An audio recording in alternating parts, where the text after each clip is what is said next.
Just another day at Sunbelt Rouge. We're here in southeast Louisiana, St. Tammany Parish, looking at this mid-century modern older home that someone's kind of resurrecting, getting it back up to today's standards as much as possible. Got a fairly low slope roof here. It's got some settling. You can see some of the waves in it.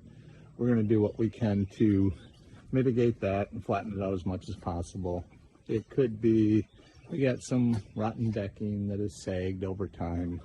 This particular area had a stick-built kind of patio cover that they made the decision to remove and kind of straighten this up and reconstruct the eaves and overall, in their view, improve the house.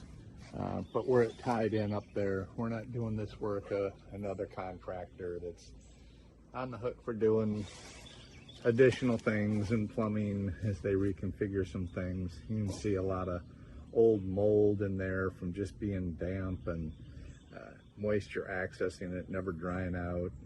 Had different rodents and critters getting in there. But we'll keep you updated on this one. Kind of a unique little project.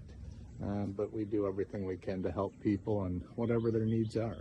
But check us out on Instagram, TikTok, Facebook, YouTube, sunbeltrouge.com.